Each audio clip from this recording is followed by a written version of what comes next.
Vamos então receber o candidato do PT, Fernando Haddad, para essa que vai ser a última das nossas entrevistas com os candidatos à presidência Seja da muito República. bem-vindo, boa noite. Bem-vindo, candidato. Boa noite para o senhor. Eu vou pedir que o senhor tome esse lugar, a sua cadeira já está aí reservada. E vamos começar então a entrevista. Bom, a gente começa sempre com uma introdução para explicar a situação para o público. O Jornal Nacional está iniciando agora esta, como eu disse, que é a última entrevista da nossa série com os principais candidatos à presidência. Hoje recebendo Fernando Haddad do PT, como nós já fizemos com Ciro Gomes, do PDT, Jair Bolsonaro, do PSL, Geraldo Alckmin, do PSDB e Marina Silva, da Rede, dos dias 27 ao dia 30 de agosto. Haddad passou a ser o candidato do PT à presidência da República na terça-feira agora. E com 8% das intenções de voto na última pesquisa do Ibope, ele está entre os 5 primeiros colocados, que é um requisito para ser entrevistado aqui ao vivo na bancada do JR. Nas entrevistas, nós abordamos os temas que marcam cada uma das candidaturas, questionamos assuntos polêmicos e tratamos da viabilidade de alguns pontos dos programas de governo. Na semana que vem, os candidatos mais bem pontuados pela pesquisa Datafolha mais recente, que nós vamos mostrar aqui também daqui a pouco, também vão estar no Jornal da Globo. Bom, o tempo total desta entrevista é de 27 minutos e não pode ser ultrapassado, porque foi esse o tempo dado a Ciro Gomes, a Jair Bolsonaro, a Geraldo Alckmin e a Marina Silva. Ao fim desse tempo, o candidato ainda vai ter mais 1 minuto para dizer que Brasil ele quer para o futuro. E o tempo começa a ser contado a partir de agora. Renata. Candidato, boa noite novamente. Boa noite. O PT, nas 2 vezes em que esteve à frente da presidência da República, com Lula e depois com Dilma, protagonizou os maiores escândalos de corrupção da história recente do país. O Mensalão e o Petrolão, envolvendo 12 bilhões de reais em desvios. Nem Lula, nem Dilma, nem o PT jamais fizeram uma autocrítica. As pesquisas mostram que o eleitor quer um governo honesto. Como é que o senhor vai convencer o eleitor de que a corrupção não vai continuar no novo governo do PT se não há uma autocrítica, se não há um pedido de desculpas ao povo brasileiro pelos bilhões desviados por causa da corrupção? Bom, boa noite, Renata. Boa noite, William.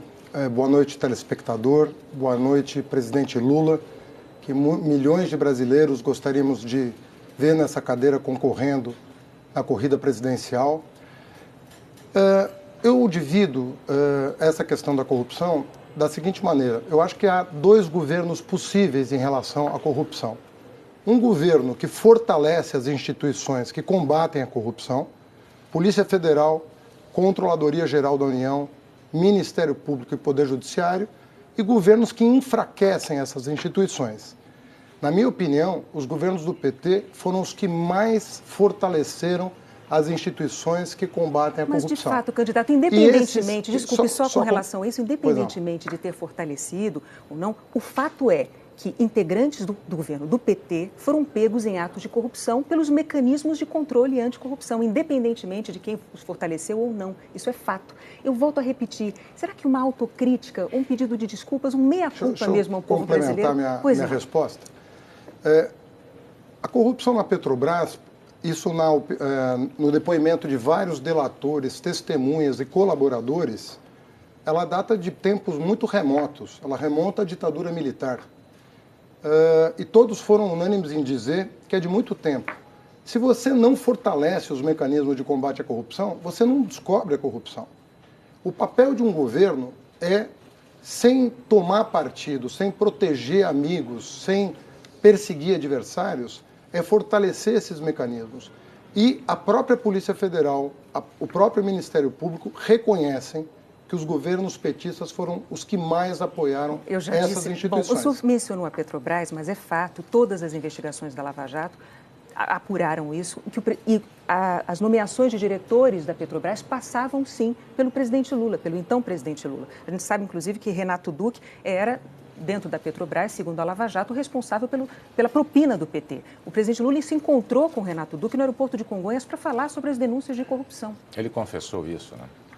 Renata, deixa eu te explicar como é que funciona o governo federal. É muito importante para o telespectador entender a complexidade do governo federal. O presidente da República, ele escolhe o presidente da empresa ele escolhe os membros do conselho, a quem ele convida, com participação inclusive da iniciativa privada, mas é muito difícil para um presidente se imiscuir em assuntos assim, de cada diretoria, tanto é que os diretores da Petrobras não despacham com o presidente da República. Por que o presidente Lula se encontrou com o Renato Duque no aeroporto de Congonhas? Depois de deixar a presidência, em função de um rumor. E Dilma Rousseff era presidente do Conselho de Administração. Sim, que afastou Renato Duque quando tomou posse, a partir de um rumor de que ele poderia estar envolvido num esquema de propina. Esses diretores todos já tinham sido afastados. Então, eu não estou aqui querendo dizer que não houve falha na fiscalização da Petrobras, porque o papel de um governo é também, não só... Falha de quem, candidato? Desculpe, falha de quem? Para essa corrupção graçar dentro da empresa? Deixa eu te responder. A administração pública, ela avançou muito a administração direta e indireta. As estatais, eu considero que ficaram mais desguarnecidas. Mas o fortalecimento dessas instituições desbaratou uma quadrilha que foi posta na cadeia. Inclusive os empresários que participaram da corrupção, esses infelizmente já saíram. Mas, candidato, porque eu penso que foram muito beneficiados. Me permita fazer uma observação que é importante. Lei, foram muito beneficiados pela lei que permitiu que, às vezes, uma delação acompanhada sem provas pudesse gerar um benefício a ponto de um corruptor, confesso, já estar gozando da liberdade e do seu patrimônio. Candidato, vamos colocar as coisas nos seus devidos lugares. O senhor já disse em entrevistas anteriores, né, que o que aconteceu em relação à corrupção foram atos de indivíduos e não do Partido dos Trabalhadores como organização. O Ministério Público tende a discordar dessa sua afirmação, por quê?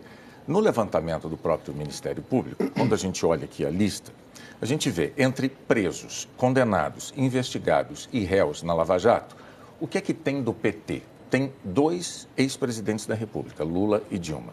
Tem 11 ex-ministros. Desses 11 ex-ministros, tem 2 ex-ministros da Fazenda, Guido Mantega e Antônio Palocci.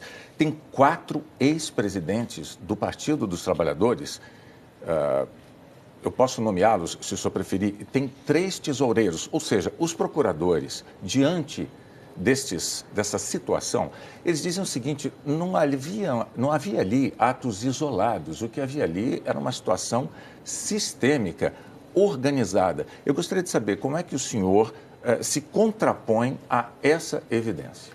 Olha, na verdade, o financiamento empresarial de campanhas criou uma série de brechas que permitiram a pessoas, algumas tentarem ajudar o partido de forma irregular e outras enriquecerem pessoalmente. Agora, eu não condeno ninguém por antecipação. Você citou pessoas que já foram, inclusive, excluídas de processos penais. Eu citei pessoas que estão presas ou condenadas, ou que são réis, ou que foram investigadas. Vamos falar de um nome conhecido. A presidenta Dilma não é ré em nenhuma ação que eu tenha conhecimento. Você tem conhecimento de uma ação em que investigada, candidato. Não, mas espera aí. Presos, condenados, investigados. Investigado. A Rede Globo é investigada. Mas não, a Rede Globo não é essa a questão, não, candidato. É o senhor se apresenta aos eleitores brasileiros mas você condena uma pessoa, como candidato do Partido dos Trabalhadores. Me permita. Pois o senhor se apresenta como candidato à presidência da República pelo Partido dos Trabalhadores. O Partido dos Trabalhadores tem esta lista imensa de integrantes envolvidos na Lava Jato de alguma maneira. Alguns estão presos, outros não estão, são réus, outros são investigados. Esta situação não é criada pela Rede Globo Televisão, nem pela mídia, nem pela imprensa. É uma situação dada. Eu estou oferecendo ao senhor a oportunidade de se contrapor a esta evidência, porque o senhor diz que petistas erraram, não o partido. E o Ministério Público diz que havia uma organização, um sistema de corrupção que integrava essas pessoas todas. Eu estou voltando à sua pergunta. Você citou a presidenta Dilma Rousseff. Ela não é ré em nenhuma ação. Investigada, candidato. Mas, conforme eu disse, hoje nós estamos num momento em que muitas pessoas são investigadas e muitas estão sendo absolvidas. Outras tantas não. Outras tantas não. Então você tem que individualizar e cada um pagar pelos seus atos. Você não pode, em função de um indício, condenar. E eu penso, Bonner, que a Rede Globo muitas vezes condena por antecipação. Não é pela fato, maneira vocês não tratam Os próprios, fato. Eu, como jornalista, o que eu faço é jornalismo. Vocês não tratariam os problemas da Rede Globo da maneira como vocês tratam os problemas do PT. Os problemas da República, candidato, os problemas da República dizem respeito a uma nação de brasileiros, a milhões e milhões de eleitores que estão agora há dias... Não se trata disso, nós tivemos problema na Receita Federal da Rede Globo. Candidato, e eu não vou aqui ficar antecipando juízo sobre a Rede Globo. Até porque o senhor está tendo, nesse momento, a oportunidade de explicar para o eleitor brasileiro que está assistindo a entrevista... Eu volto a repetir. Eu entendo que a situação é muito diferente. Eu discordo da sua afirmação de tentar envolver, por exemplo, a presidenta Dilma, pelo fato de que... candidato. Mas é natural. Qual é a pessoa que hoje está na vida pública que não está investigada? Hoje a delação virou uma indústria, Bonner, que todo mundo, para diminuir 80% da pena, fala o que quer sem apresentar provas. Você acha isso correto? Uma pessoa pega 20 anos de cadeia, faz uma delação, não apresenta nenhuma prova, a pena cai para 4 anos e a pessoa vai para a prisão domiciliar, gozar do seu patrimônio intacto, enquanto os trabalhadores da empresa estão demitidos. Vamos lá, candidato. Além de criticar as delações... Em nenhum lugar do mundo funciona assim. O Brasil melhorou muito a posição dele no ranking internacional de países que graças à legislação aprovada pelo PT. Combatem a corrupção. Graças à legislação aprovada pelo PT. A mesma que colocou petistas nessa situação. A mesma que colocou tucanos. Eu gostaria de mover a entrevista adiante. A mesma que colocou tucanos, a mesma que colocou PMDBistas, a mesma que colocou pepistas. Vários integrantes de partidos aliados ao PT, então, enfim. A maioria da oposição também é fato. Mas o senhor, além de fazer críticas às delações, o senhor... Da maneira como estão sendo processadas. O senhor e outros integrantes do seu partido criticam também o judiciário. Muitos petistas já se referiram àquilo que seria uma conspiração do judiciário.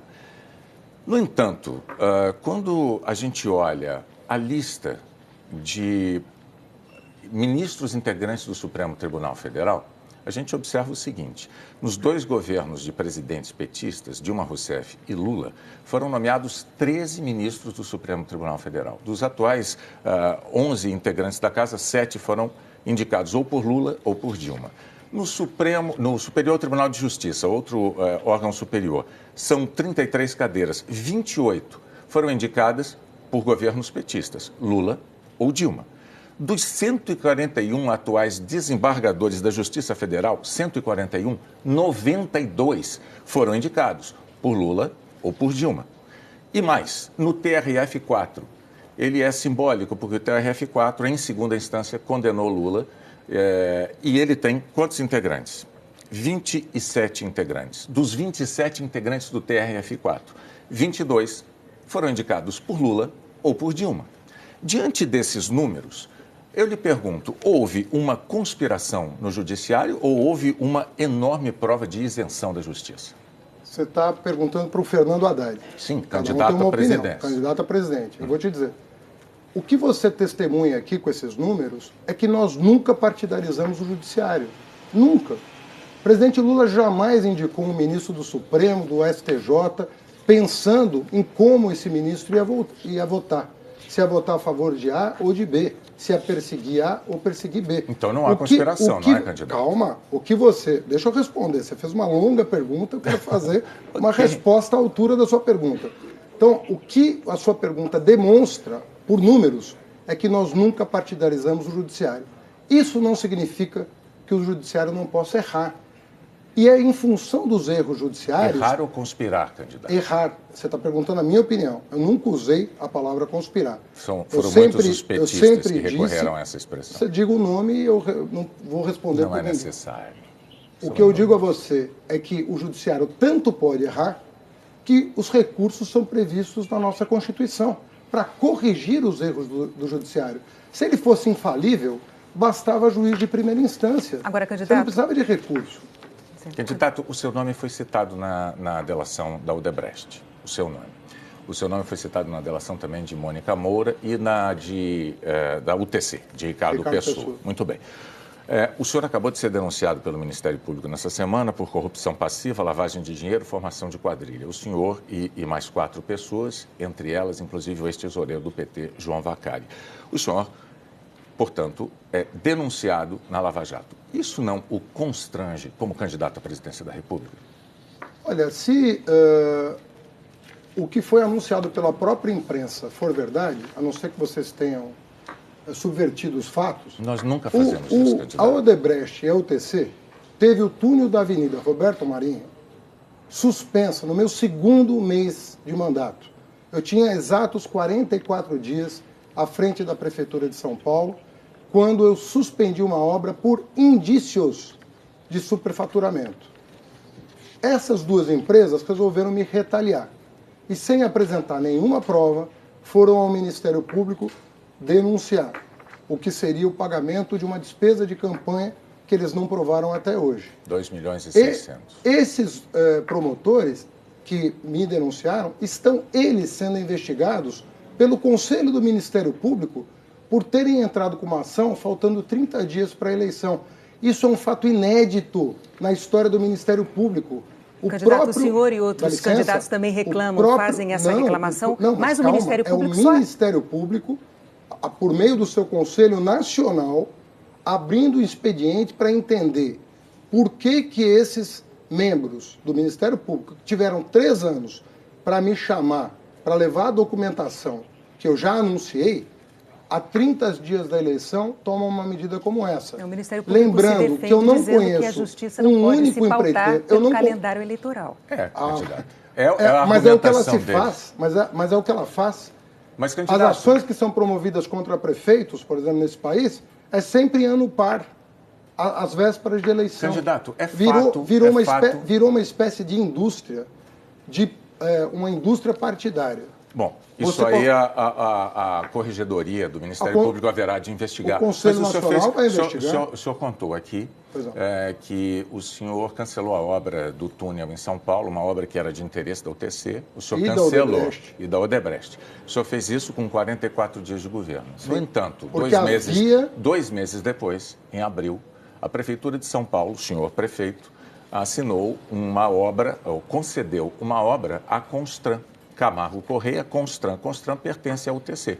O senhor fez isso 2 meses depois. Sim, eu licitei uma obra que é um terminal de Itaquera. Um terminal de Itaquera. Sim, da mesma UTC. O senhor está argumentando que não faria sentido, faria o menor sentido o senhor se beneficiar de ter suas dívidas de campanha pagas pela UTC, porque o senhor cancelou uma obra da UTC. Eu estou dizendo ao senhor que depois de cancelar esta obra da UTC, 2 meses depois, o senhor deu outra obra para a UTC. Não, eu não dei outra obra para a UTC porque a UTC não foi escolhida por mim.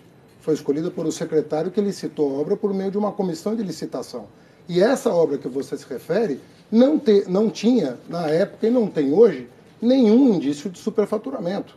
Você cancela a obra com indício de superfaturamento, o que só foi comprovado... Foi a UTC que tocou a obra, não no consórcio Camargo Correia. Não, era 70% Constran, 30%. Senhor. Constran, candidato. Constran é um braço da UTC. O consórcio era 70-30. 30 Constran, 30 Constran, 70 Camargo. Constran, UTC. Agora, detalhe. Na confissão da UTC e da Odebrecht, eles só assumem o superfaturamento justamente na obra que eu cancelei. Sabe quantos milhões nós deixamos de gastar a mais nessa obra que foi suspensa e nunca retomada? 300 milhões de reais. Candidato, sabe quanto que nós economizamos desbaratando a máfia do ISS, que envolvia todas as construtoras de São Paulo com os fiscais da prefeitura? 500 milhões de reais. Você sabe quanto que nós poupamos com a inspeção veicular que a Controlar tinha na cidade de São Paulo? Candidato, agora desculpe, eu acho que o Boni já está satisfeito com... O senhor já respondeu a pergunta dele. Mas eu não estou. Sim, mas é que a entrevista tem que andar, candidato, senão, se o senhor quando é a ficar sua falando... honra que está em jogo, você decide. Quando é a minha, eu decido. No primeiro ano de gestão, foram 3 esquemas desbaratados na Prefeitura de São Paulo pela controladoria que eu criei e que o meu sucessor desmontou. Então vamos falar... E, por fim, a Gráfica Paga deu depoimento de que não prestou os serviços que a UTC pagou para a minha campanha. Então vamos... Só isso. Justamente sobre a Prefeitura. O presidente Lula indicou em várias eleições, para eleições, candidatos até então pouco conhecidos da imensa maioria do eleitorado. Os analistas costumam até ter um nome para esse tipo de candidato, candidato poste. Indicou em 2012 o senhor para a prefeitura, para se candidatar à prefeitura de São Paulo. O senhor se elegeu. E 4 anos depois, o senhor tentou se reeleger não mais como um candidato desconhecido, mas como alguém que tinha administrado por 4 anos a maior cidade do país. E o senhor perdeu a eleição. Aliás, o senhor foi o primeiro prefeito o primeiro candidato à reeleição da história da cidade de São Paulo a perder uma reeleição ainda em primeiro turno. Ou seja, a maioria do eleitorado paulistano desaprovou a sua administração. Eu lhe pergunto, por que os eleitores devem acreditar que agora, apenas 2 anos depois, de novo, o presidente Lula o indica, isso é um ungido do presidente Lula, como candidato à presidência da República, e o senhor não vai ter, de novo, a administração reprovada pela maioria do eleitorado? Bom, por que o presidente Lula me indicou como candidato a prefeito de São Paulo? Porque, na visão dele, eu fui o melhor ministro do seu governo, tendo saído no dia 24 de janeiro de 2012 como o ministro mais bem avaliado do governo mais bem avaliado da história. O ProUni, fomos nós que criamos, 126 cidades brasileiras receberam universidades federais. Então, por que o senhor perdeu a eleição? Perdão, 214 cidades receberam escolas técnicas. Nós construímos mais de 1.500 creches, compramos mais de 37 mil ônibus escolares, com um programa que eu criei chamado Caminho da Escola. Não existe um município do Brasil que não tenha recebido algum benefício do Ministério da Educação. Foi por isso que ele me escolheu para prefeito de São Paulo e eu ganhei do candidato presidencial do PSDB, que perdeu a eleição. Candidato. Em 2016, entrando na sua pergunta, foi um ano muito atípico na cidade de São Paulo. O clima que se criou no Brasil de antipetismo, porque se represou informações sobre os demais partidos, foi enorme.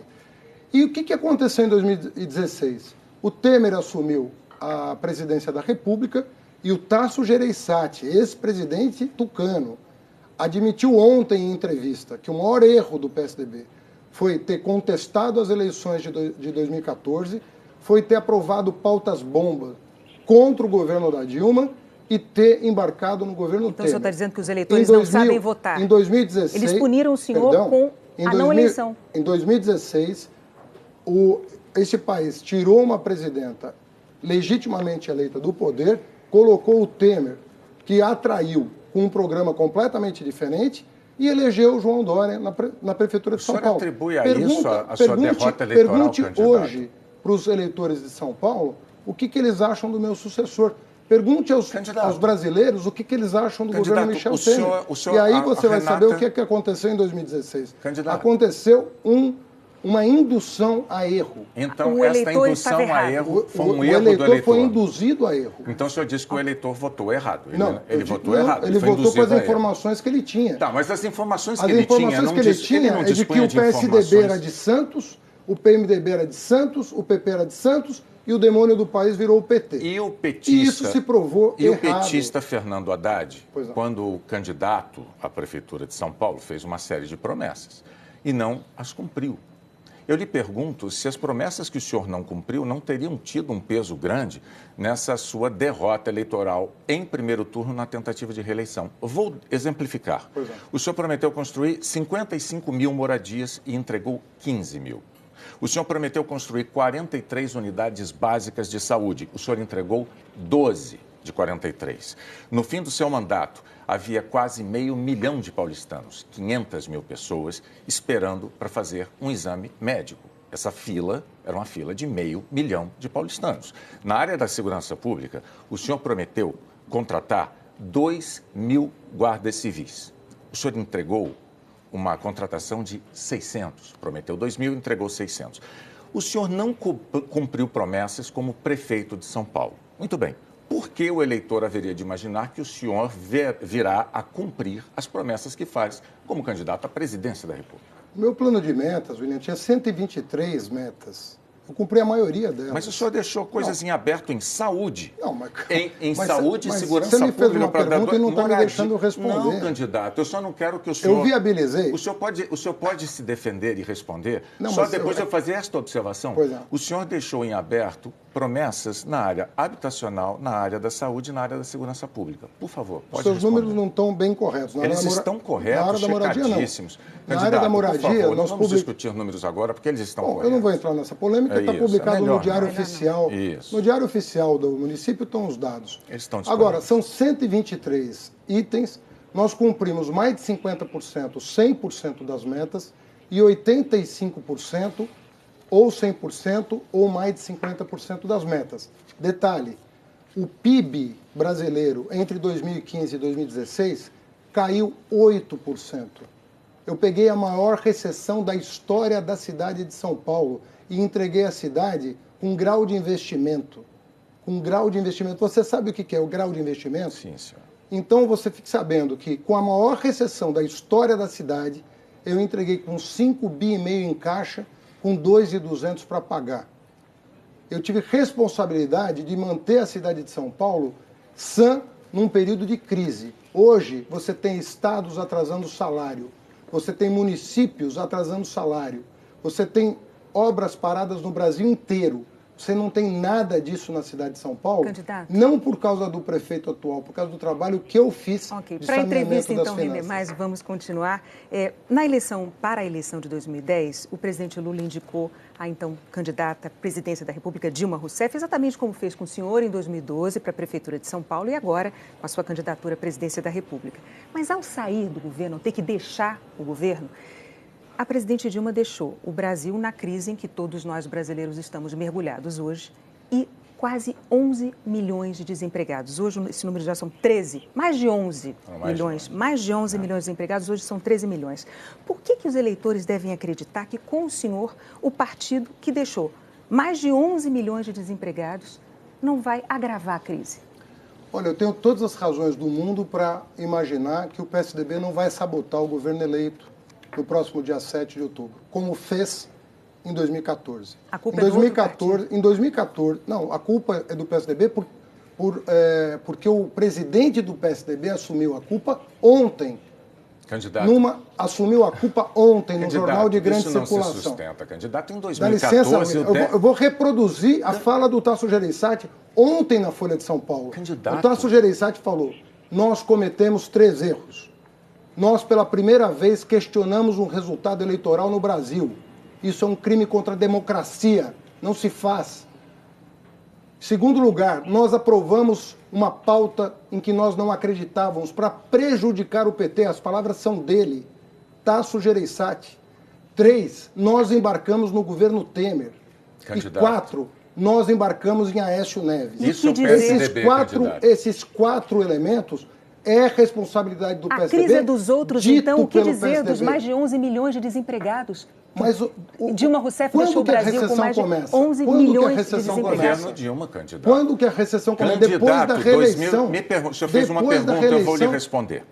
Em 2014, durante a campanha eleitoral de 2014, o déficit público passava de 17 bilhões. O PIB, o crescimento do PIB já tinha caído para 0,5%.